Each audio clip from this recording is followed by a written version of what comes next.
আমন্ত্রণ ২১-এর রাতে আমাদের আজকের বিষয় আম্মা ভালো খাও নাইনো। আজকে আমাদের সঙ্গে আছেন গণমাধ্যম ব্যক্তিত্ব ডাক্তার আব্দুল নূর তুষার এবং বাংলাদেশ সমাজতান্ত্রিক দল বাসুদের সহকারী সাধারণ সম্পাদক রাজিকুজ্জামান রতন।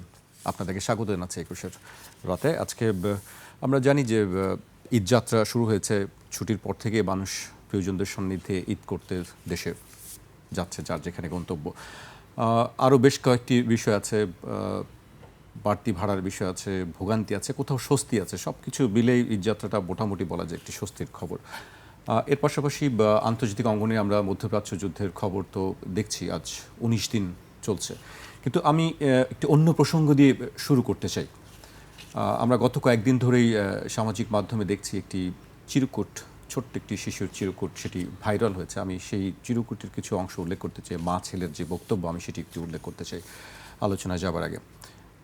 ভাইরাল হওয়া সেই চিরকুটে শিশুটি লিখেছিল, আম্মা আমারে সাবান দিও, ৩ দিন আগে সাবান শেষ, একটা সাদা পাঞ্জাবি দিও, আগেরটা ছিঁড়ে গেছে, ইফতারে বুট মুড়ি দেয়, রাতে ভাত দেয় না, সেহরিতে দেয়, আমার লইগা কিছু ভালো খাও নাইনো, ভালো খাওন, একটা মশারি আর চাদর দিও, মশা কামড়ায়। এটি পড়ার পর মা হিসেবে আমার খুব কষ্ট লেগেছে, তাই আমি আমার ব্যক্তিগত ফেসবুক আইডিতে পোস্টটি করেছিলাম। পরে যা মুহূর্তেই ভাইরাল হয়ে যায়। অভাবের কারণে ছেলেকে আমি প্রয়োজনীয় পাঞ্জাবি দিতে পারিনি, অথচ সাদা পাঞ্জাবি ছাড়া তাকে কোনো দাওয়াতে নিয়ে যাওয়া হয় না। এমনকি মাদ্রাসায় ওর কোনো মশারি বা গায়ের চাদরও নেই, শুধু বিছানার একটি তোশকের ওপর সে শুয়ে থাকে। ওর যা যা প্রয়োজন ছিল সব ওই চিরকুটে লিখে দিয়েছে এবং দেওয়ার সময় বলেছিল আমি যেন মাদ্রাসায় থাকাকালীন চিরকুটটি না খুলি। এরপর রাতেই তারা আমার ছেলেকে জেরা করে জানতে চেয়েছে কেন সে তার মাকে এসব লিখেছে। মারধরের ভয়ে ছেলেটি তখন তা অস্বীকার করে। হুজুররা মারতে পারে এই ভয়ে সে আমাকে চিরকুটটি লুকিয়ে দিয়েছিল। এখন আমি মাদ্রাসায় গেলে তারা আর আগের মতো ছেলের সঙ্গে আমাকে দেখা করতে দিচ্ছে না। তুষার ভাই, চিঠিটি আমরা পড়ছিলাম গত কয়েকদিন ধরে, দেখছি পেছন থেকে আসে, মায়ের সাথে ছেলেকে দেখা করতে দিচ্ছে না। এটা তারা পারে না করতে, এটা উচিত না। শিশু যে কোনো ধরনের ভুল করতে পারে, ভুল নাও করতে পারে। ফলে শিশু যাই করুক না কেন, তার সঙ্গে তার নির্ধারিত যে দেখা হওয়ার কথা মায়ের সাথে, সেটা দেখা করতে দিচ্ছে না, এই শাস্তি কখনোই শিশুকে দেওয়া যাবে না। ফলে এটি অন্যায়। খাবারের সমস্যা মাদ্রাসা শুধু নয়, সারা বাংলাদেশে আছে। মাদ্রাসায় তো ফ্রি খাবার দেয়, তারা আসলে তাদের দান খয়রাত এবং তাদের যে জিনিসপত্রের মূল্য এইসব বিবেচনা করে অনেক সময় দেখা যায় একই খাবার, হয়তো খাবার খারাপ না, কিন্তু একই খাবার প্রতিদিন অনেক সময় হয়, ২-৩ দিন হয়, বা হয়তো সবজি হচ্ছে, ডাল হচ্ছে, এটাই হচ্ছে। আমিষের অভাব কিন্তু আছে, প্রোটিন যেহেতু দামি অনেক, ডিম ছাড়া অন্য প্রোটিন দেওয়া খুব কঠিন হয়ে যায়। তো এরা কিভাবে পায়? ওই দেখা যায় কারো মৃত্যু হয়েছে, কারো সৎকা হয়েছে রোগ মুক্তির জন্য, কারো মানতের খাসি বা গরু আসে, সেইগুলি থেকে তারা অনেক সময় প্রোটিনটা পায়, কিন্তু প্রোটিন তারা নিয়মিত পায় না। ফলে ওই অর্থে ভালো খাবারের কথা যদি বলা হয়, মাদ্রাসায় ভালো খাবার প্রদান করা আসলে কঠিন হয়ে যায়, কেননা বাজার কী ধরনের দুর্মূল্যের এটা তো আমরা জানি। একটা বিষয় আমাদেরকে বুঝতে হবে যে বাংলাদেশে সরকারিভাবে প্রাইমারি বা সেকেন্ডারি স্কুলে বোর্ডিং স্কুল নেই। সরকার কারো খাওয়া দাওয়ার দায়িত্ব নেয় না ওইভাবে, কিংবা থাকার দায়িত্ব নেয় না। কিন্তু বেসরকারিভাবে এই ধর্মীয় শিক্ষা প্রতিষ্ঠানগুলি বা ধর্মীয় শিক্ষা প্রতিষ্ঠানগুলি মানুষের দান খয়রাত, চামড়ার টাকা, জাকাত, এই নানান কিছুর উপর ভিত্তি করে তারা একটা ফান্ড রেইজ করে এবং সেই ফান্ডের ভিত্তিতে তারা মাদ্রাসা পরিচালনা করে। এবং এটা মূলত এলাকার যারা দানবশীল ব্যক্তি অথবা যারা বিভিন্ন কারণে মসজিদ মাদ্রাসায় দান করেন, তারা এই খরচটা বেয়ার করেন। ফলে আয়টা কিন্তু নিয়মিত আয় না, এটা কোনো মাসে বেশি কোনো মাসে কম। তারা একটা বাজেট তৈরি করে সেই বাজেটের মধ্যে এটা পরিচালনা করেন। যদি আমি ঠিক মতো চালাতে না পারি তাহলে আমাকে এই কাজটি কেন করতে হবে? যদি আপনি ঠিক মতো চালাতে না পারেন, এই কাজটা কেন করতে হবে, এইখানেই হচ্ছে মুশকিল। একেবারে না চালালে ধরেন কেউ কিচ্ছু পাবে না, তার চেয়ে তারা ভাবেন যে না, অন্তত কিছু তো পাচ্ছে, একেবারে অনাহারে নাই, কিছু আহার পাচ্ছে। কিন্তু এইখানে যে মূল বিষয়টি, রাষ্ট্র যে তার অবহেলার চিত্র, সে অবহেলার চিত্র ঢেকে রাখার জন্য এই ধরনের শিক্ষা প্রতিষ্ঠানকে বিনা বাধায়, বিনা মান নিয়ন্ত্রণে হতে দিয়েছে। আপনি দেখবেন যে একটা স্কুল, বিশ্ববিদ্যালয়, ইউনিভার্সিটি করতে গেলে যত ধরনের নিয়মকানুনের মধ্যে দিয়ে যেতে হয়, এই ধরনের ধর্মীয় শিক্ষা প্রতিষ্ঠানগুলি করতে গেলে এত কঠিন নিয়মকানুনের মধ্যে দিয়ে যেতে হয় না। এবং আপনি দেখবেন দোতলা তিনতলা বাসার মধ্যে আছে, উত্তরার মতো আবাসিক এলাকায় আছে, যাত্রাবাড়িতে প্রবেশ করার সময় দেখবেন ডানে বামে অনেক আছে, কোথায় এই স্কুল কলেজ মাদ্রাসাগুলি হবে, মানে ধর্মশিক্ষা প্রতিষ্ঠানগুলি হবে আমাদের প্রচলিত স্কুল কলেজ না আর কি, ধর্মীয় স্কুল কলেজ মাদ্রাসা যেগুলি সেগুলি যে হবে, এই ধর্মীয় প্রতিষ্ঠানগুলি এগুলোর কিন্তু কোনো ঠিক ঠিকানা নাই। এটা হয় অনেক সময় মসজিদের সাথে হয়, অনেক সময় মাজারের সাথে হয়, অনেক সময় এলাকায় কোনো ব্যক্তি তার মায়ের নামে খুলে দেন। কিন্তু সেই প্রতিষ্ঠানগুলো কিভাবে পরিচালিত এই হয় প্রতিষ্ঠানগুলি সেটির কি কোনো কিভাবে আসলে পরিচালিত কেউ হবে খবর এটা, রাখেন? হ্যাঁ, এই পরিচালিত হওয়ার বিষয় যেটি রয়েছে সরকারের মানে তদারকিতে কিছু প্রতিষ্ঠান রয়েছে, কিন্তু সকল প্রতিষ্ঠান সরকার তদারক করেন না।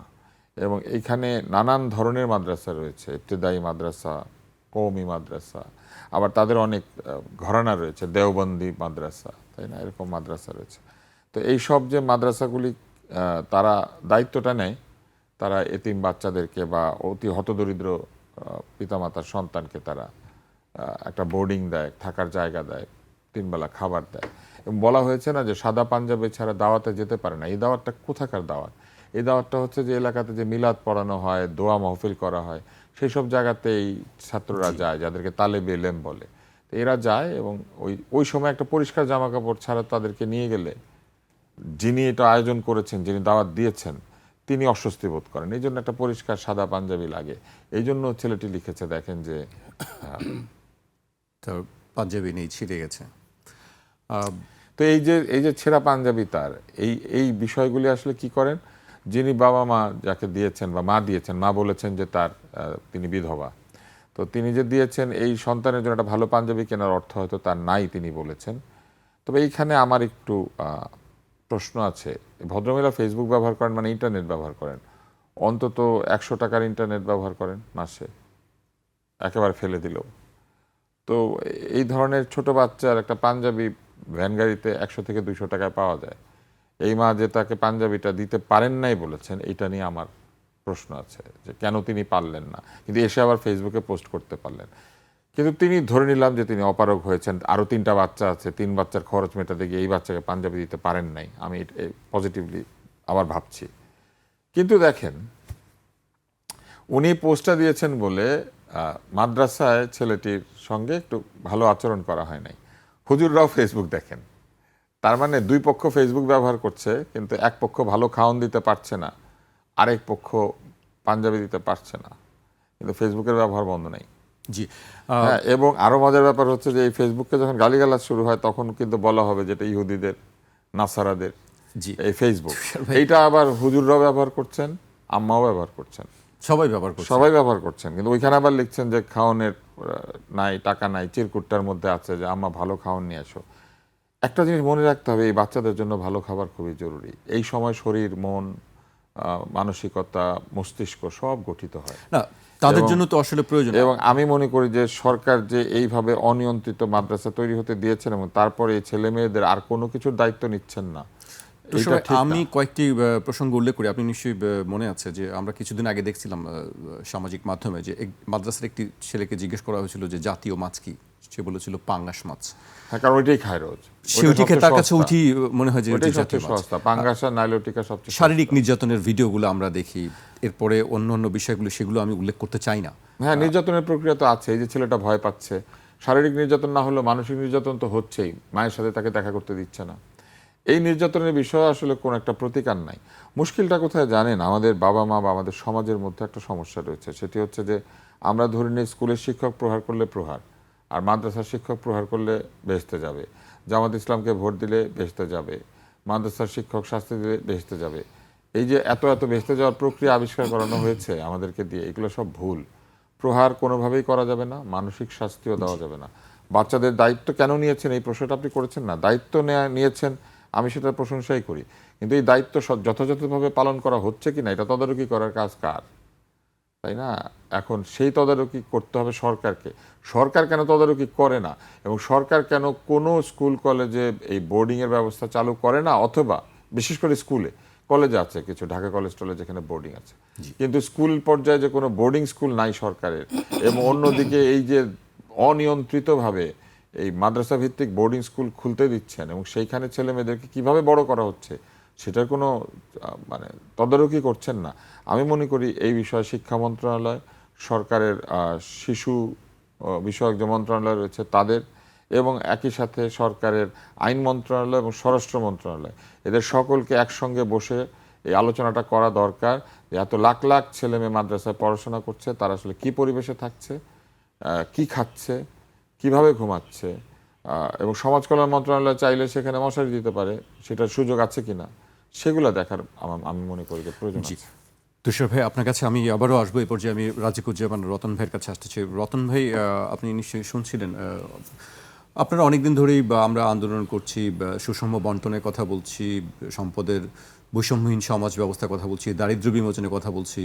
আমরা আসলে কতটুকু এগোতে পারলাম এই সব বিষয়গুলোতে? এই চিঠিটা একটা সামাজিক গবেষণার একটা উপকরণ হতে পারে। এর মধ্যে থেকে কতগুলো বিষয় বেরিয়ে এসছে যে মাদ্রাসায় ছাত্ররা কি খায়, কেন, আর্থিক কারণটা কি। 2, এই চিঠিটা ছাত্রকে লুকিয়ে মায়ের কাছে দিতে হচ্ছে। 3, মা তারপরে দেখা করতে গেলে কর্তৃপক্ষ তার সঙ্গে দেখা করতে দিচ্ছে না। এই 3টা বিষয় তো এখান থেকে বেরিয়ে এলো, একটা চিত্র বেরিয়ে এলো এখান থেকে। আর একটা জিনিস বেরিয়ে এলো যেটা আমরা প্রতিদিন দেখছি এবং এটা আমাদের পারসেপশন, যে মাদ্রাসাগুলোতে ছাত্রদের উপর নির্যাতন হয়। আবার এটাও আমাদের অবজারভেশন যে মাদ্রাসাগুলোতে দরিদ্র পরিবারের ছেলেমেয়েরা অন্তত দুবেলা খেতে পায়। 3 নম্বর হচ্ছে এই মাদ্রাসাগুলো চলে মূলত মানুষের দানে এবং অনুগ্রহে। আর চতুর্থত, এই মাদ্রাসাগুলোতে যে শিক্ষায় তারা শিক্ষিত হয় সেটা দেশের সামগ্রিক আমাদের যে চাহিদা তার সঙ্গে কতখানি সঙ্গতিপূর্ণ সেটা নিয়েও কিন্তু নানা প্রশ্ন আছে। এখন একটা হিসাব আমি দেখছিলাম যে আসলে বাংলাদেশের মাদ্রাসার সংখ্যা কত, কেউ কিন্তু বলতে পারছে না। ব্যান বেজের যদি তথ্য দেখি তাহলে একরকম দেখি, শিক্ষক বাতায়ন সেখান থেকে দেখি আর একরকম। সব মিলিয়ে আমরা যদি দেখি যে বলছে কওমি মাদ্রাসার সংখ্যা 19,000-এর একটু বেশি, দাখিল মাদ্রাসার সংখ্যা 6,000 6,500-এর মতো, তারপরে ইবতেদায়ী মাদ্রাসা 1,500-এর উপরে, আর ফাজিল মাদ্রাসা হচ্ছে 1,084 এই বললেন।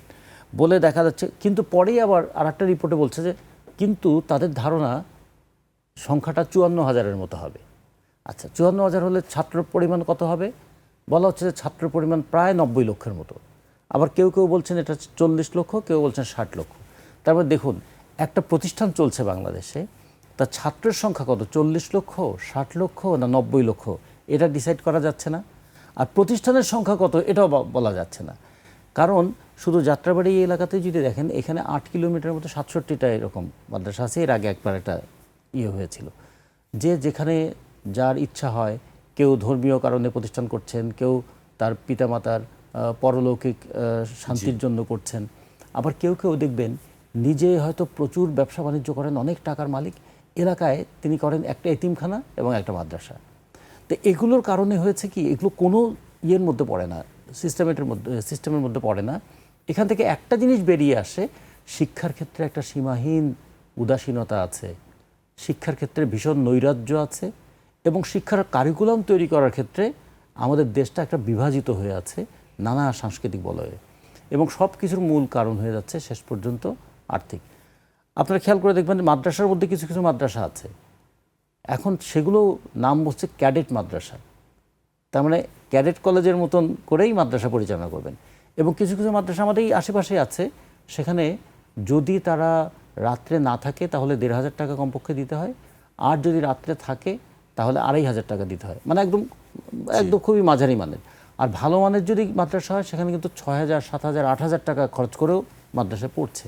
ফলে মাদ্রাসা বললেই একটা সময় আমরা মনে করতাম শুধুমাত্র যে দীন ও দরিদ্র মানুষদের সন্তানদের আর কোনো যাওয়ার জায়গা নেই, সেটা তা নয়।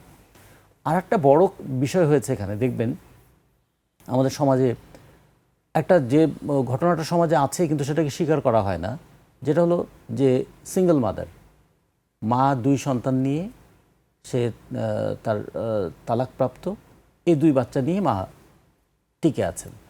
এই মাদেরকে সমাজে তো গুরুত্ব দেওয়া হয় না, নানা ধরনের বঞ্চনা এবং গঞ্জনের মধ্যে পড়তে হয়। সবচেয়ে বেশি অসহায় অবস্থায় পড়তে হয় তারা বাচ্চাদেরকে নিয়ে। কোথায় দেবেন এই বাচ্চাদেরকে, কোথায় রেখে মা কাজে যাবেন? আপনি যদি শিল্পাঞ্চলগুলোতে যান, যে মারা এরকম সিঙ্গেল মাদার, সে তার চিন্তা করে তার বাচ্চাটাকে কোথায় রেখে সে কাজে যাবে। তার বয়স, যে বাচ্চার বয়স যদি 7 বছর হয়, 8 বছর হয়, 9 বছর হয়, কোথায় রেখে যাবে? আর যদি কন্যা শিশু হয় তাহলে তো আরও একটা ভয়ানক বোঝা মাথার উপর চেপে বসে। তখন তারা অনেকেই খুঁজতে থাকেন এই সমস্ত প্রাইভেট মাদ্রাসার দিকে। এই প্রাইভেট মাদ্রাসাগুলোর আয়ের একটা উৎস যেমন দান ধ্যান, আর একটা উৎস ছিল চামড়া বিক্রির টাকা। সেগুলো তো মানে অনিয়মিত, এবং সেখানে নির্যাতনটা নিয়মিত। মানে বলাই হয় যে মা বাবাও মনে করেন দিয়েছি, হুজুররা যেভাবে পারুক তাকে অন্তত রাখুক, মারুক, পিটুক, অন্তত রাখছে তো, থাকছে তো সে। এর মধ্য দিয়ে যে প্রজন্মটা গড়ে উঠছে, এই প্রজন্ম কি গণতান্ত্রিক চেতনা নিয়ে গড়ে উঠবে? এই প্রজন্ম কি মানুষের প্রতি দায়িত্ব ভালোবাসা এগুলো নিয়ে গড়ে উঠবে? কিন্তু সে তো কোনো দায়িত্ব ভালোবাসা কোনোদিন দেখে নাই। সে তো অত্যাচার দেখেছে, সে তো বেদ দেখেছে, সে তো ভয় পেয়েছে, সে তো খাওয়ার ভয় পেয়েছে। এই কাজ করলে কিন্তু তোমাকে দাওয়াতে নিয়ে যাব না, এই কাজ করলে কিন্তু তোমাকে খেতে দেবো না, এইটা বলতে পারবা না। একটা কিভাবে একটা দারিদ্র্যের নিষ্পেষণের মধ্যে একটা প্রজন্ম, সেটা যদি আমাদের সবচেয়ে কম 40 লক্ষ হয় আর সবচেয়ে বেশি যদি 90 লক্ষ হয়, এর একটা বিরাট অংশ কিন্তু এইভাবে বেড়ে উঠছে। ফলে আমাদের রাষ্ট্রের এই জায়গাটা নজর দেওয়া উচিত। আমরা যেমন এখন অনেক কথা বলছি না, আমরা সেফটি নেটের কথা বলছি। 145 ধরনের সেফটি নেট ছিল, সেটাকে কমিয়ে এখন 95টাতে নিয়ে আসা হয়েছে। এখন আমরা কৃষক কার্ড, ফ্যামিলি কার্ডের কথা যখন বলছি, সাথে সাথে আমাদের ভবিষ্যৎ প্রজন্মের জন্য কি করতে পারি, এটা এই চিঠিটা একটা জন্য দলিল হয়ে থাকে। এই চিঠিটা একটা শিশুর লেখা, কিন্তু শিশুদের জন্য লেখা। এইভাবে আমরা যদি দেখি আমাদের শিক্ষা বাজেট, কেন শিক্ষা বাজেট ক্রমাগত কমছে? টাকার অঙ্কে বাড়ছে কিন্তু অনুপাতের অঙ্কে কমছে কেন? আবার উল্টো দিক থেকে দেখুন, আজকে বাংলাদেশের যদি ধরুন, বাংলাদেশের 99% মানুষই বলা যাবে তারা এই যুদ্ধে ইরানের সমর্থক। ইরান যুদ্ধ করছে কি দিয়ে? অত্যাধুনিক ড্রোন দিয়ে। সেটা করেছে তার কেমন করে? বৈজ্ঞানিক গবেষণা থেকে। ইরানের উপর কেন নজর? ইরান পারমাণবিক বোমা তৈরির ধারপ্রান্তে গিয়েছে কি? ইরানের উপর কেন এত আক্রোশ? সে তার কৃষি এবং শিল্প দুটোর সমন্বয় করে দেশটা টিকে থাকার মতো অবস্থা আছে। তো সবগুলো কিসের কারণে হয়েছে? আমাদের মুখের বলছি আমরা, কিংবা আমাদের বলানো হচ্ছে ধর্ম, কিন্তু বাস্তবে এটা হচ্ছে বিজ্ঞান। বিজ্ঞানেরই চর্চার কারণে। শুধু ধর্মই যদি হতো তাহলে আরব আমিরাত, সৌদি আরব, কুয়েত, কাতার, তারাও তো এই একই ধর্মের লোক, এবং তারা আবার আমেরিকাকে অনুরোধ করছে ইরানকে দমন করার জন্য। ফলে এখানে ধর্মের কোনো বন্ধন নাই। এখানে বিষয়টা হচ্ছে রাজনৈতিক, বিষয়টা হচ্ছে অর্থনৈতিক, বিষয়টা হচ্ছে সামরিক, এবং তার পেছনে আছে বৈজ্ঞানিক আবিষ্কার। এবং সেক্ষেত্রে শিক্ষার একটা বড় গুরুত্ব আছে। এগুলো যদি আমাদের একটু বিবেচনা করা যায়, তাহলে এই মাদ্রাসাগুলো নিয়ে এক ধরনের আমাদের মধ্যেও এক ধরনের তাচ্ছিল্যের মনোভাব আছে। মাদ্রাসা শুনলেই তাচ্ছিল্য করার একটা মনোভাব আছে, মাদ্রাসা মানেই উপেক্ষা করার একটা মনোভাব আছে। উপেক্ষাটা তো আমরা দেখছি, তাচ্ছিল্য করাটা বন্ধ করতে হবে। বন্ধ করে এটা দায়িত্বের জায়গায় নিয়ে আসতে হবে। এই বাচ্চারা তো আমাদের, এটা তো আমাদের দেশের সন্তান, তাদের প্রতি রাষ্ট্র এবং সমাজের একটা দায়িত্ব পালন করা উচিত। জি, আপনার কাছে আমি আবার আসবো। আমি তুষার ভাইয়ের কাছে আসতে চাই। তুষার ভাই, একটু রাজনীতির দিকে একটু চোখ দিতে চাই। সংস্কার নিয়ে অনেক আলোচনা হয়েছে এবং আমরা একটি আভাস পেয়েছি যে ঈদের পর একটি আন্দোলন হবে কি হবে না, এ ধরনের একটি আলোচনা চলছে। আমরা সে ধরনের জামায়াতের নেতৃত্বাধীন 11 দলীয় যে জোট আছে, তারা অনেকটা বলেছে যে রাজপথে নামার কথা বলেছেন তারা। আপনার কি মনে হয় ঈদের পরে কি আসলে রাজপথে গড়াতে পারে? না, এই বিষয়গুলো ঈদের পরে কিচ্ছু হবে না। ওনারা রাজপথে হাঁটাহাঁটি করবেন, আন্দোলন করার একটা ভূমিকা নেওয়ার চেষ্টা করবেন, কিছু কিছু জায়গায় দাঁড়িয়ে অবরোধ, হরতাল হিসেবে ডাক দিবেন, শাহবাগের মোড়, রাজু ভাস্কর্য, এগুলিকে একটু গরম করার চেষ্টা করবেন। কিন্তু শেষ পর্যন্ত তারা পারবেন না আর কি, কেননা এনসিপির ডাকে এখন আর এনসিপির লোকজন আসে না। তো অতএব এনসিপিকে বাদ দিতে হবে আন্দোলন থেকে, তাদের ডাকে কেউ আসবে না। তারা জামাতের ডাকে গিয়ে জামাতের সঙ্গে দাঁড়াতে পারেন। আর জামাতের যেটা অবস্থা, কিন্তু তাদের তো কেউ কেউ বলছে আবার যে তারা জামায়াতকে চালাচ্ছে।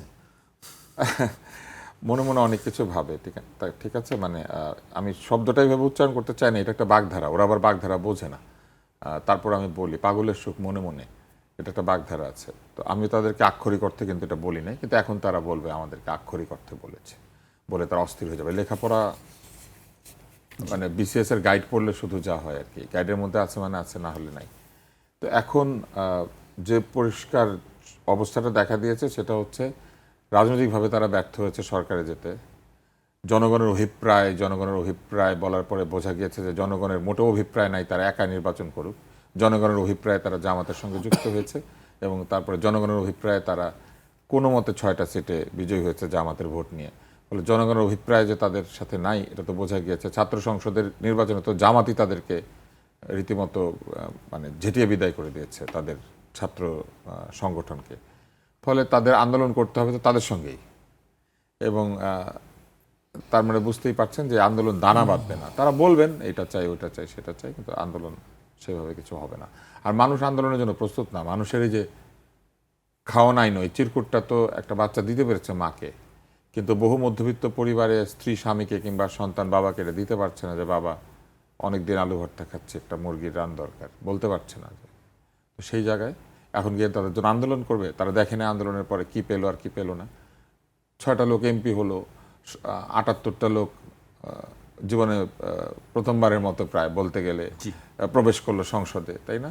তো আন্দোলনের যারা মূল দাবিদার হয়ে যারা নির্বাচন করলেন, আন্দোলনের সুফল তো তারা পেলেন। আপনার আমার ভাই বোনের চাকরি হয়েছে গত 18 মাসে? কোনো তরুণের পাসপোর্টে ভিসা সহজ হয়েছে? বরং যেসব জায়গাতে আগে পড়াশোনা করতে যেতে পারতো পয়সা দিয়ে, সেসব জায়গায় যেতে পারছে না। পাসপোর্টের অবস্থা উত্তর কোরিয়ার চেয়েও নিচে নেমে গিয়েছে। টাকার দাম বেড়েছে, রিজার্ভে অনেক টাকা জমিয়েছি, এটা বলে তো কোনো লাভ নাই। মূল বিষয় হচ্ছে ডলারের দাম বেড়েছে আমাদের দেশে না কমেছে? মুদ্রাস্ফীতি কি কমেছে? এই যে লুটপাটের টাকা কিছু ফেরত এসেছে? তাহলে জনগণের কি লাভ হয়েছে? জনগণ কি পেয়েছে? জনগণ পেয়েছে ওই আবার একটা শব্দ বলি, লবডঙ্কা। তো জনগণের ভাগ্যে লবডঙ্কা, আর ওনাদের এমপি নির্বাচনে বিজয়ডঙ্কা। ওনাদের বিজয়ডঙ্কার জন্য জনগণকে ওনাদের পিছনে আর দাঁড়াবে বলে আমার মনে হয় না। এবং আমি একটা বইও নিয়ে এসেছি, এটা তাদেরই মধ্যে একজন লিখেছেন, জুলাই গণ অভ্যুত্থান পরবর্তী অন্তর্বর্তী সরকারের অন্দরমহল, ইরফান শেখ। এবং এটা পড়ে আমি দেখতে পেলাম যে উনি এখানে লিখেছেন যে পাসপোর্টের অবস্থা এতই করুণ হয়েছে যেটা উত্তর কোরিয়ার নিচে চলে গিয়েছে। এখানে উনি এমনকি উপদেষ্টাদের বিষয়ে নানান ধরনের কথাবার্তা বলেছেন। এবং এইখানে উনি একজন প্রকাশক, উনি লিখেছেন যে উনি জানেন যে ভালো শিক্ষক নিয়োগের ব্যবস্থা না করে, কোচিং নিষিদ্ধ না করে, গাইড বিক্রি বন্ধ করার ইম্প্যাক্ট হচ্ছে জিরো। এরকম অনেক ইম্প্যাক্ট জিরো কাজকর্মের উনি এখানে বর্ণনা দিয়েছেন। যেমন এইখানেও উনি লিখেছেন যে সংস্কারে বাধা দিয়েছিলেন 7 উপদেষ্টা, এটি বলেছেন দুদক সংস্কার কমিশনের প্রধান। এবং তিনি বলেছেন এই উপদেষ্টাদের কারণেই দুর্নীতি দমন কমিশনকে শক্তিশালী ও স্বাধীন করা গেল না, এবং আর কোনোদিন করাও যাবে না, আশা শেষ।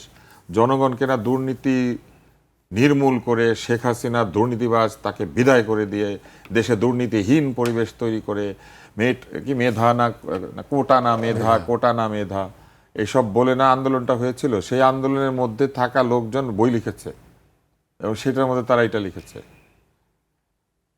আমরা এগুলো পড়বো, মানে এইগুলো তো পড়বেন তো, অতএব এই আন্দোলনের ভবিষ্যৎ এরকম বইয়ের মধ্যে আছে। সেটি আমরা ওই বই দেখে দেখে পড়বো আর কি, সেটি নিয়ে আমাদের জ্ঞান অর্জন করবো আর কি। নিশ্চয়ই আমাকে এই পর্যায়ে বিরতিতে যেতে হচ্ছে আর কি। একটা বিরতি নিচ্ছি, ফিরছি এখনই।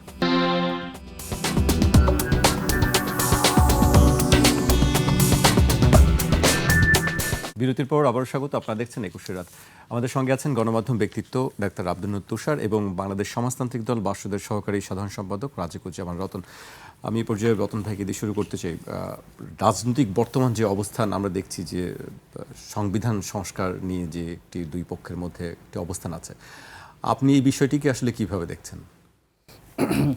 রাজনীতিতে বিতর্কটা সবাই প্রত্যাশা করে এবং সেই বিতর্কের মধ্য থেকে রাজনীতিটা আর একটু উন্নত হবে এটা আবার বেশি আশা করে। তাহলে বিতর্কটা হওয়া উচিত। আমাদের তো সংবিধান নিয়ে বিতর্ক হচ্ছে, আমাদের সংসদ নিয়ে বিতর্ক হচ্ছে, আমাদের নির্বাচন নিয়ে বিতর্ক হচ্ছে। এই বিতর্কগুলো খুবই দরকার, কারণ নির্বাচনটা সুষ্ঠু না হলে যে কি হয় সেটা তো আমরা গত 15 বছর দেখেছি।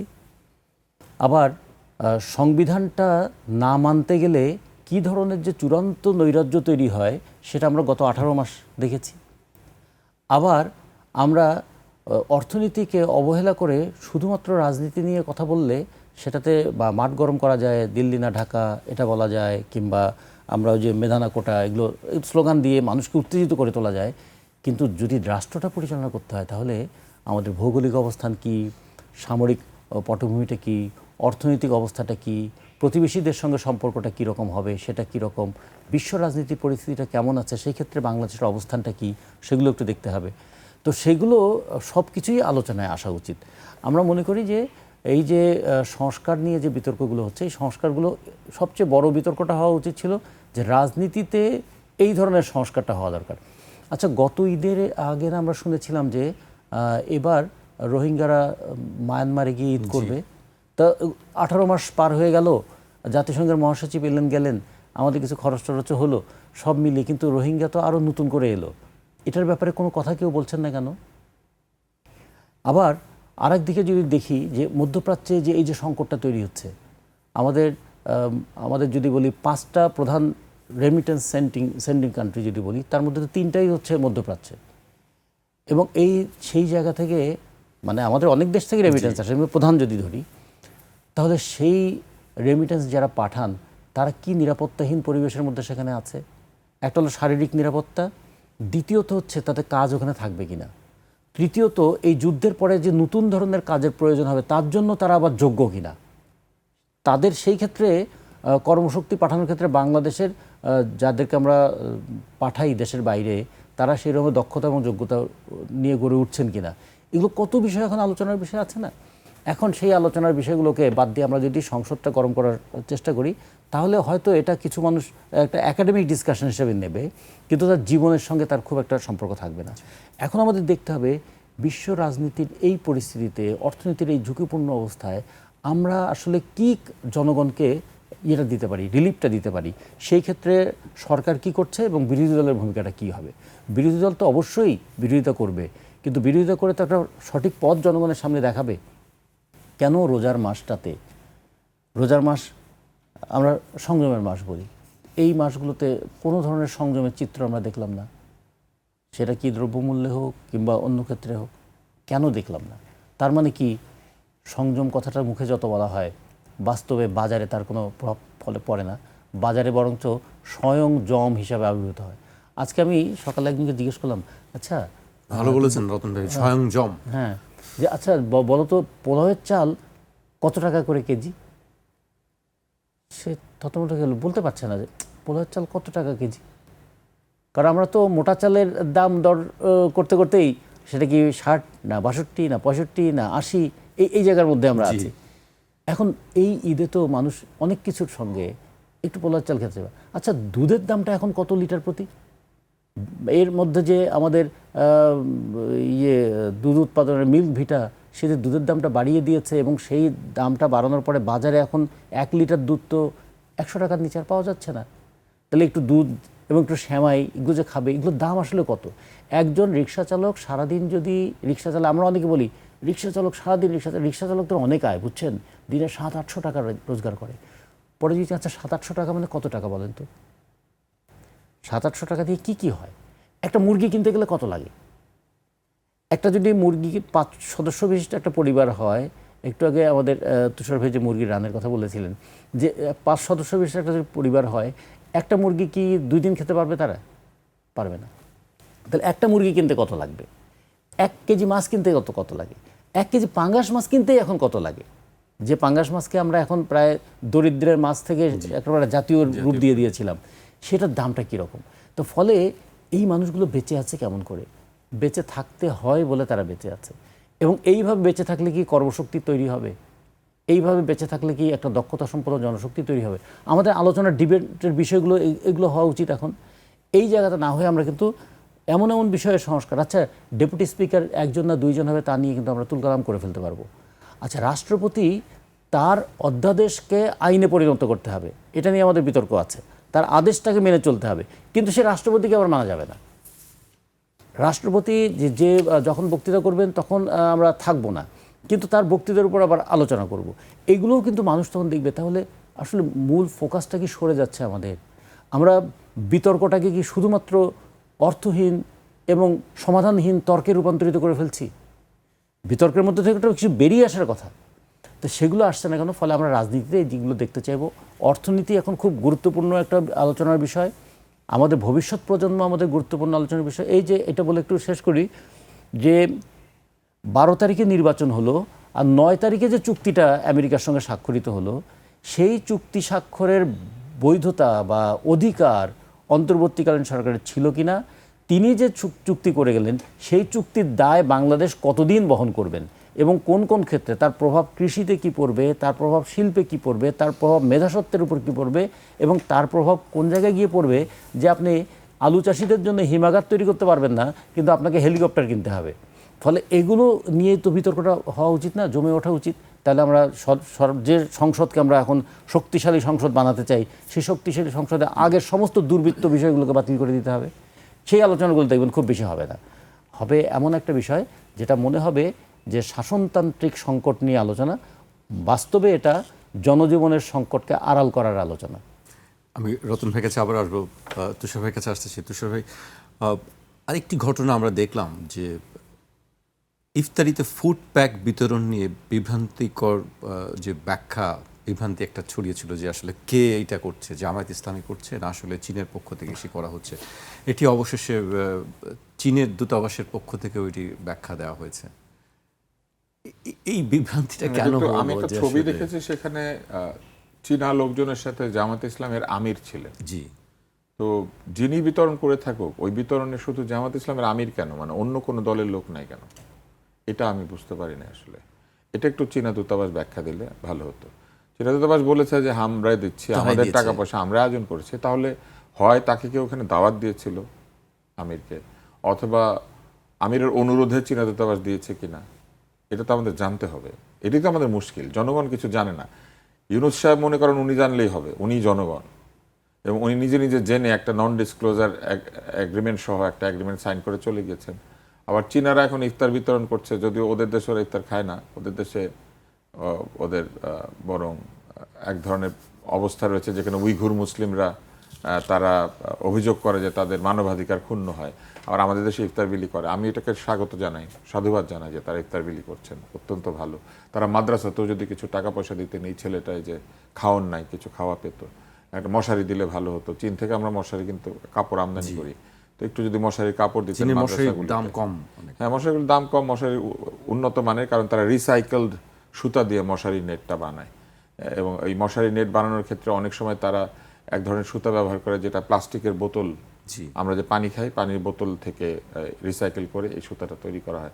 প্যারাশুটের কাপড়, যেটা নিয়ে যে আমাদের বিডার চেয়ারম্যান লাভ দেন, ওই কাপড়টাও এরকম রিসাইকেল ইয়ে থেকে তৈরি করা যায়।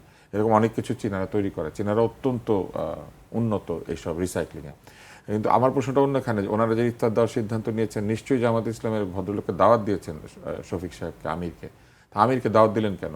তার হাতে ইফতার দিলে কি চীনাদের সোয়াব হয় কিনা এটা তো জানতে হবে। কারণ রোহিঙ্গাদের সাথে নামাজ পড়তে যাচ্ছিলেন ঈদে জাতিসংঘের মহাসচিব, আবার উনি নাকি এখানে এসে রোজাও রেখেছিলেন।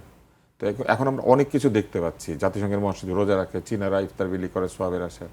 আবার শফিক সাহেব আমন্ত্রণ পান, কিন্তু আবার চীনারা বলে যে না, আমরা একাই দিয়েছি, অন্য কেউ এটার মধ্যে শরিক নাই। আসলে কিছু বুঝি না, একেবারে কনফিউজড। এই জাতি দ্বিধাগ্রস্ত, বিভ্রান্ত, অপতথ্য দিয়ে আক্রান্ত, এবং এখন এমন একটা অবস্থা হয়েছে আমরা এখন বুঝতেই পারছি না যে আমরাই আমেরিকা নাকি আমেরিকা আমরা আমেরিকা ভাই ভাই নাকি আমরা যে কোন দিকে কার দিকে, এটা আমরা আমি আসলে এখন একদমই বুঝতে পারছি না।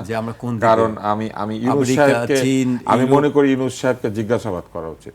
ডক্টর মোহাম্মদ ইউনূসকে জনসমক্ষে জিজ্ঞাসাবাদ করা উচিত।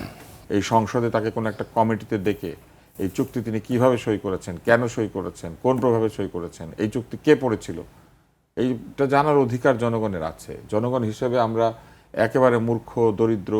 আপনি বলছেন যেরকম আমরা উন্নত দেশে দেখি যে শুনানিতে ডাকা হয় যে এই বিষয়ে। হ্যাঁ, অবশ্যই অবশ্যই আমাদের দেশেও চাইলে পরে আমাদের সংসদীয় কমিটি কাউকে ডেকে জিজ্ঞেস করতে পারে। এটা তো চুক্তি, সরকারকে এটা অনার করতে হবে, নির্বাচিত সরকারকে চুক্তিটা অনার করতে হবে, অন্তত 15 বছরের জন্য অনার করতে হবে। 15 বছর ধরে কয়েক কেজি গম কিনবে, কোথার থেকে কি কিনবে, এগুলো সব চুক্তির মধ্যে লেখা আছে, যেটা আমরা দেখেছি। তো এগুলার জবাব তারা জনগণের কাছে দিবেন না, ইউনূস সাহেব দিবেন না, এটা কি করে হয়? ইউনূস সাহেব না জবাবদিহিতার কথা বলেছিলেন আমাদেরকে, ইউনূস সাহেব না বলেছিলেন যে সৎ লোক, উনি চান সবকিছু জবাবদিহিতা হবে জনগণের কাছে। উনি না বলেছিলেন প্রেসিডেন্টের ক্ষমতা অনেক বৃদ্ধি করতে হবে, উনিগুলো বলেছিলেন না ইউনূস সাহেব? কিন্তু আমরা তো প্রেসিডেন্টের মুখে অন্য কথা শুনি। আমরা শুনি প্রেসিডেন্ট সাহেব বলে উনি নামাজ পড়তে কই যাবে এইটা পর্যন্ত উনি ঠিক করতে পারে নাই, আরেকজন ওনাকে বাধা দিয়েছে। ইউনূস সাহেব না প্রেসিডেন্টের ক্ষমতা বাড়াতে চেয়েছিলেন? যে লোকটা মুখে বলে প্রেসিডেন্টের ক্ষমতা বাড়াতে হবে, আলী রিয়াজ বলে প্রেসিডেন্টের ক্ষমতা ভারসাম্য আনতে হবে প্রধানমন্ত্রীর সাথে, সেই আলী রিয়াজ এবং ইউনূস সাহেবদের কমিশন একটা জুলাই সনদ, আদেশ, ঐক্য, কত কিছুর কথা বললেন, অথচ প্রেসিডেন্ট সাহেবের নামাজ পড়তে যাইতে দিলেন না। ওনারা এগুলো একটু উত্তর দিবেন না? ওনারা কোনো কিছুর উত্তর দিবেন না? ওনারা জবাবদিহিতার ঊর্ধ্বে? ওনারা কি ফেরেশতা? তুষার ভাই, আপনার কাছে এই যে চীনা দূতাবাস থেকে শুরু করে আমেরিকান দূতাবাস, ইউনূস সাহেব থেকে শুরু করে জামাতের আমির, কেউ কোনো উত্তর দেয় না, কেউ কিছু বলে না।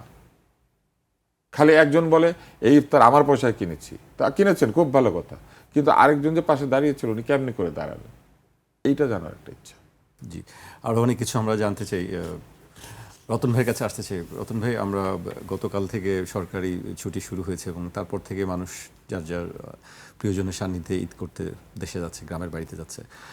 আমরা গতকালকেও দেখেছি, আজকেও দেখেছি, আমাদের খবরেও দেখেছি যে বাড়তি ভাড়া নেওয়ার একটি বিষয় আমরা প্রতি ঈদেই এই জিনিসগুলো দেখি। এবার সরকারের পক্ষ থেকে মন্ত্রী নিজে বলেছেন বাড়তি ভাড়া নেওয়া হবে না বা কোথাও নেওয়া হচ্ছে না, এ ধরনের অভিযোগও তেমন তিনি নেই। কিন্তু আমরা ঠিকই মানুষ যারা বলছে যে বাড়তি ভাড়া দিয়ে তাদেরকে যেতে হচ্ছে। আর মহাসড়কের কোথাও স্বস্তি আছে, কোথাও ভোগান্তি তো আছেই, জ্বালানির সংকট আছে, কোথাও কোথাও ঠিক মতন জ্বালানি পাচ্ছে না তারা বলছেন, যেগুলো বক্তব্যে আসছে। আপনি এই বিষয়গুলোকে আসলে কীভাবে দেখেন? এর থেকে পরিত্রাণের উপায় কী? ঈদে একটা হয় কি যে ঢাকা শহর থেকে 1 কোটির উপরে মানুষ সারা দেশে ছড়িয়ে পড়ে। তারা যখন আসে তখন কিন্তু বিচ্ছিন্নভাবে আসে, কিন্তু যাওয়ার সময় পরে একযোগে চলে যায়। এই কারণে প্রতি বছরই ঈদের সময় এই আমাদের ইয়েটা হয়, ঈদ যাত্রায় ভোগান্তিটা হয়। আগে থেকে একটু ম্যানেজ করার দরকার এটা। এবার তুলনামূলকভাবে কম এই কারণে ঈদের ছুটির স্পেসটা বড়, লম্বা ছুটি, যে কারণে অনেকে তার মতো করে গিয়েছেন। মূল ধাক্কাটা আসবে আজকের পর থেকে, যেটা হচ্ছে আমাদের একদম শ্রমজীবী মানুষ যারা, তারা যখন যাবেন তখন একটা চাপ পড়বে। এবার ঈদের আগে একটা আতঙ্ক ছিল এরকম যে মধ্যপ্রাচ্যের যুদ্ধের প্রভাবে তেলের দামটা বাড়বে কিনা। তা সরকার যেহেতু তেলের দামটা বাড়ায়নি, ফলে তেলের দাম বৃদ্ধির কারণে ভাড়া বৃদ্ধির এই সংকটটা হয়নি। কিন্তু তেল পাওয়া যাবে কি যাবে না এই সংশয়টা ছিল। প্রথমে ছিল 200 লিটার তেল দেওয়া হবে, যদি ধরেন ঢাকা থেকে পঞ্চগড় পর্যন্ত যায়, তা ঢাকা থেকে পঞ্চগড় যাওয়া এবং পঞ্চগড় থেকে ফিরে আসা 200 লিটার তেলে কিন্তু সম্ভব নয়। সে কারণে পরে এটি স্ল্যাবটা নিয়ে একটু পরিকল্পনা করার কথা বলা হয়েছে। এবং যারা অনেকে আছে যে রাইড শেয়ার করেন, তারা দিনে 2 লিটার তেলে আসলে তাদের সম্ভব না, পরে এটাকে একটু বাড়ানো হয়েছে। কিন্তু তেলের সংকট নাই এটা বলা হচ্ছে, কিন্তু তেল পাওয়া যাচ্ছে না এরকম একটা গুজবও আছে, এবং বাস্তবে কোনো কোনো ক্ষেত্রে একটু কমও দেওয়া হচ্ছে। এগুলো নিয়ে একটা জটিলতা আছে, কম দেওয়া হচ্ছে বলছে। কিন্তু যেটা আপনি বলেছেন যে ঈদের ভাড়ার ব্যাপারটা, যখন পুলিশ কর্মকর্তা যান কাউন্টারে তখন তো তিনি দেখেন যে ভাড়া তো নেওয়া হচ্ছে না, কিন্তু পুলিশ কর্মকর্তা তখন থাকেন না। কিন্তু পুলিশ কর্মকর্তা এসে আবার বলছেন, কই আমার সামনে তো কাউকে আমরা ভাড়া নিতে দেখি নাই, বরঞ্চ 680 টাকা ভাড়া ছিল, কাউন্টারে সেটা 600 টাকা নিয়েছে। তো এরকম আমরা আবার স্টেটমেন্ট দেখছি। এগুলো হয় কি, এগুলো দিয়ে ঠিক পুরো চিত্রটা বোঝা যায় না। আপনি একটা খেয়াল করবেন যে বাসের ভাড়া যখন ঠিক করা হয়, ভাড়া ঠিক করার সময় বলা হয় যে সিট অকুপেন্সি 80%, মানে ধরে নেওয়া হয় যে একটা বাসে 20% সিট খালি থাকবে, এইটা ধরেই কিন্তু বাস ভাড়াটা ঠিক করা হয়। আচ্ছা, ঈদের সময় কি বাসে কোনো সিট খালি থাকে? থাকে না, তো ছাদেই জায়গা পাওয়া যায়। হ্যাঁ, ফলে আমরা ওইভাবে যদি দেখি তাহলে আবার তখন তারা বলবে যে বাস যখন যায় তখন তো ওভারলোডেড হয়ে যায়, কিন্তু ওই বাসটা আবার ফিরতি ট্রিপে আসার সময় যাত্রী পাওয়া যায় না, ফলে আবার তখন সমন্বয় করতে হয়। এই জন্য প্রতি বছরে এই আলোচনাটা থাকে। আমার মনে হয় এগুলো নিয়ে একটা ঈদের আগেই এই ব্যাপারে একটা যেটা মানে আলোচনা হতো, একটা বৈঠক করে সিদ্ধান্ত নেওয়া হতো যে কোন দূরত্বের বাস কত টাকা ভাড়া দিতে পারবেন, এবং যেহেতু বাসটা যেতে হবে আবার ফিরে এসে আবার যাত্রী নিয়ে যেতে হবে, তাহলে ভাড়ার নির্ধারণের ক্ষেত্রে এটা কিভাবে তারা সমন্বয় করবেন। আমরা পুরোটাই ছেড়ে দেই মালিকদের উপরে, এবং যে কারণে তখন থেকে তারা তাদের মতো করে একটা নিয়ম তৈরি করেন। এবং কখনো কখনো 1000 টাকা বাস ভাড়া, সেটা কিন্তু 1800 টাকার টিকিটও তাদের কিনতে হয়। এগুলো আছে। আবার সবচেয়ে বড় কথা, পাওয়া যায় না টিকিট। যখন পাওয়া যায় না, আর আমার যখন ঢাকায় যেতে হবে, তখন কি করব আমি? বেশি দাম দিয়ে কিনতে হবে। হ্যাঁ, ক্রাইসিস হচ্ছে সবচেয়ে বড় মানে সুযোগ সন্ধানীদের জন্য। বোঝেন যে এটা তাকে কিনতেই হবে। তো ফলে এই জন্য কেউ যদি বলে ঈদে টিকিটের দাম বাড়েনি, অত বরঞ্চ টিকিটের যা দাম তার চেয়ে মালিকরা কম নিচ্ছে, আমার কাছে মনে হয় এই কথাগুলো বলতে তাদের দ্বিধা হয় নাই, কিন্তু শুনতে আমাদের খুব অস্বস্তি হয় যে এটা তো ঠিক কথা হচ্ছে না। ধরে নেই আমরা যে হ্যাঁ ঈদে এটা হবেই, কতখানি আমরা হ্যাসেল ফ্রি করতে পারি, কাউন্টারগুলোতে যেন ভিড়টা বেশি না থাকে। এবং আমরা একটা বলেছিলাম যে একটু ছুটিটাও যদি একটু এলাকা ভিত্তিক একটা জোনিং করে করা যায়, যেমন আশুলিয়া যেদিন ছুটি দিল সেই দিনই যেন গাজীপুর ছুটিটা না দেয়। তার দরকার হলে আমাদের পরিবহন শ্রমিকদের সঙ্গে এবং আমাদের কারখানা শ্রমিকদের সঙ্গে আলোচনাটা করা যায় যে ছুটিটা আমি 7 দিন ছুটি পাবো, ধাপে কিন্তু ধাপে। ছুটিটা আমি যদি একদিন পরে থেকে শুরু করি তাহলে আমি একদিন বেশি বাড়িতে থাকতে পারবো। এটা একটা জোনিং, মানে একটা জোনিং করে একটা ম্যাপিং করে আমাদের এটা করতে হবে। কারণ দেখুন, গাজীপুর থেকে বাংলাদেশের এমন কোনো উপজেলা নাই যে উপজেলায় বাস যায় না। নারায়ণগঞ্জ থেকে বাংলাদেশের এমন কোনো উপজেলা নেই যে উপজেলায় বাস যায় না। তো ফলে এই যে সারা দেশের আর কাজের তো আর খুব বেশি জায়গা নেই, এই ঘুরে ফিরেতেই অল্প কয়েকটা জায়গা। সারা দেশের কর্মপ্রত্যাশী মানুষরা তো এখানে ভিড় করে। ইভেন যারা ভিক্ষা করে কিছু আয় রোজগার করতে চান তারাও তো ঈদের সময় এসে ঢাকায় হাজির হন। রিক্সা চালকরা ঢাকায় আছেন, আমাদের মুটে মজুররা আছেন, আমাদের গৃহকর্মীরা আছেন। এই মানুষগুলো তো অনেকে চাইবেন যে ঈদের সময় তার এলাকায় একটু যেতে। তো ফলে এটা প্রতি বছরই হবে, পৃথিবীর বিভিন্ন দেশে উৎসবকে কিন্তু এটা হয়। রাষ্ট্রের দায়িত্ব হচ্ছে এটাকে কিভাবে কতটা সিস্টেম্যাটিক করে ফেলা যায়, নিয়ন্ত্রণের মধ্যে রাখা যায় কতটুকু। আমি তুষার ভাইয়ের কাছে আসতে চাই। তুষার ভাই, একদিন আপনি আলোচনা করছিলেন যে গাড়ির গ্যাস সিলিন্ডার, আজকে আমরা দেখেছি সেই ঘটনায় যে গ্যাস লিকেজ থেকে 3 জন আমরা মারা যাওয়ার খবর হচ্ছে, আরও কয়েকজন আছেন, তাদের অবস্থাও খুব একটি ভালো নয়। মানে এই বিষয়গুলি আসলে কিভাবে দূর করা যায়?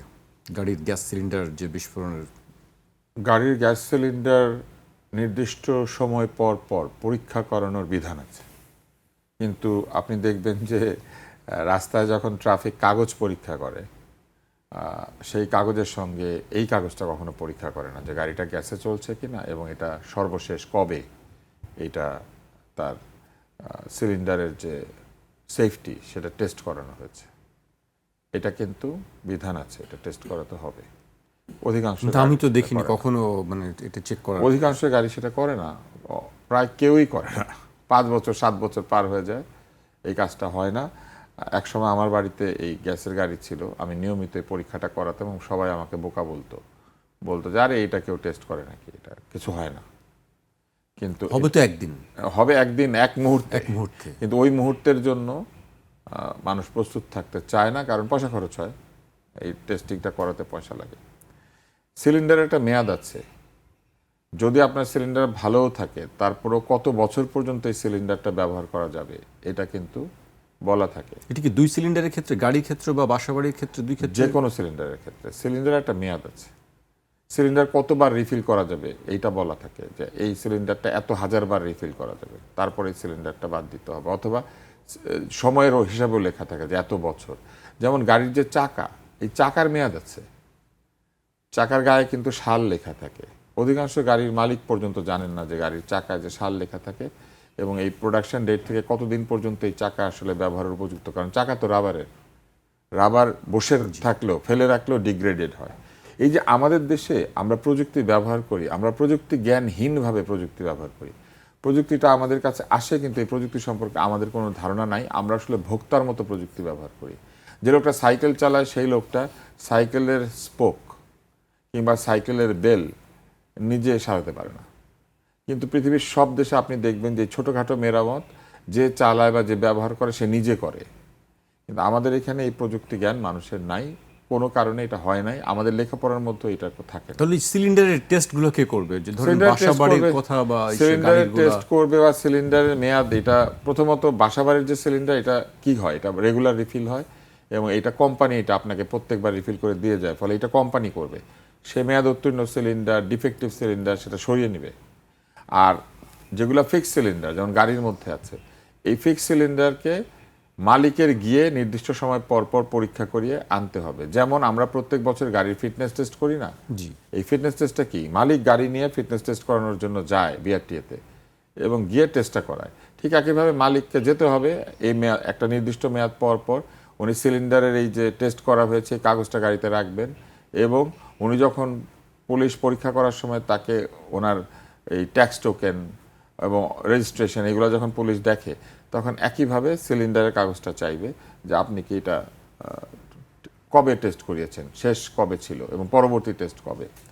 আপনি দেখবেন যে সামরিক বাহিনীর গাড়িতে লেখা থাকে সর্বশেষ এত মানে মেনটেনেন্সের তারিখ। আগামী মেনটেনেন্স কয় তারিখে লেখা থাকে, কিন্তু আমাদের সাধারণ যে গাড়িগুলি সেখানে এই কাগজটা আমরা রাখতে পারি না, শুধু সিলিন্ডার মেনটেনেন্সের। আচ্ছা, এইবার আসেন আমাদের সামাজিক নিরাপত্তা বা এই নিরাপত্তা যারা বিধান করবেন, আপনি কখনো কোথাও দেখেছেন কমিউনিটি ভিত্তিক এলাকার কাউন্সিলর বা এলাকার যারা সামাজিক নেতৃত্ব বা রাজনৈতিক নেতৃত্ব, এলাকাতে কোনো ফায়ার ড্রিল হয়, এলাকা আগুন ধরলে সাধারণ জনগণ কি করবে? এটা একটা খুব মজার ব্যাপার আছে। আপনি দেখবেন যে বাড়ির মধ্যে আগুন লাগলে বাড়ির লোকজনকে শেখায় যে আপনি কি মোবাইল করবেন। দিয়ে ভিডিও করবে, এটা তো হ্যাঁ, কিন্তু সাধারণ জনগণ কি করবে? তারা কি মোবাইল দিয়ে ভিডিও করবে? তারা কি এই দমকলের গাড়ি আটকে দিবে? কিংবা একটা এলাকায় দমকলের গাড়ি ঢোকার জন্য একটা রাস্তা থাকা জরুরি, একটা এলাকার জন্য একটা রাস্তা যেখানে দমকলের গাড়ি ঢুকতে পারবে, একটা জলাশয় থাকা জরুরি যেখান থেকে পানিটা নিবে, সেইগুলি কি আছে? কোনো পাবলিক ট্যাঙ্ক আছে যে কোথাও আগুন ধরে গেলে একটা এলাকায়, মনে করেন 50টা বাড়ি নিয়ে এক একটা জোন বা 100টা বাড়ি নিয়ে জোন, সেইখানে আগুন ধরে গেলে পানিটা কোন ট্যাঙ্ক থেকে নেওয়া হবে? কোনো হাইড্রেন্ট আছে? মেয়র হওয়ার জন্য অস্থির এই বাংলাদেশের লোকেরা, রাজনীতিবিদরা মেয়র হতে না পেরে প্রশাসক হিসেবে বসে পড়ছে। কিন্তু আপনি এই মেয়রদেরকে যে যারা বসে পড়েছে বা অতীতে মেয়র ছিল, তাদের কোথাও রান্নাঘরের সেফটি মেনটেন করার জন্য একটা চিঠি দিতে দেখেছেন? তারা বলে খানা আছে। খানা মানে জানেন তো, খানা মানে হচ্ছে হাউস হোল্ড, যে হাউস হোল্ডটা ট্যাক্স দেয়। তো এইখানে এতগুলি খানা এবং এতগুলি দোকান থেকে ট্যাক্স আদায় করে, কিন্তু এই যে খানার থেকে যে ট্যাক্স আদায় করে, খানাটা নিরাপদ কিনা? ঠিক নাম খানা কেন? জানি না, এটা মনে হয় পুরনো আর কি, এটা আরবি ফার্সি কেন এসেছে জানি না আসলে। কিন্তু দেখেন, এটা নাই। আরো মজার ব্যাপার, আমি আপনাকে এটা বলে শেষ করি। দমকল বাহিনীর একটা সাইনবোর্ড থাকে যেখানে লেখা থাকে ফায়ার সার্ভিস ও সিভিল ডিফেন্স। আপনি যদি মিরপুরের দমকল বাহিনীটা যান 10 নম্বরের দিকে যেতে, দেখবেন ওটা দুই পাশে স্পন্সরের বিজ্ঞাপন লাগানো। আবার আপনি যদি আসাদ গেটটা যান তাহলে দেখবেন ওটা খুব চমৎকার, ওখানে কোনো স্পন্সর বিজ্ঞাপন দেয় নাই। এই সাধারণ ইউনিফর্মিটিটা মেনটেন করতে পারে না। একটা সরকারি দপ্তরের সাইনবোর্ড কেন স্পন্সরের কাছ থেকে পয়সা নিয়ে বানাতে হবে? আপনি আমারে বলেন তো। তাহলে পুলিশের যে ব্যাচ থাকে ওখানে লিখে দিবে স্বপ্ন ধরা কনস্টেবল, লিখবে? জি, আমাকে শেষ করতে হচ্ছে। প্রডিউসার বলছে যে শেষ করতে হবে, সময় নেই, আমাকে শেষ করতে হচ্ছে। আপনাদেরকে অনেক ধন্যবাদ আমাদেরকে সময় দেওয়ার জন্য। আজ এখানেই শেষ করছি। কাল আবার দেখা হবে ঠিক রাত 12টায়।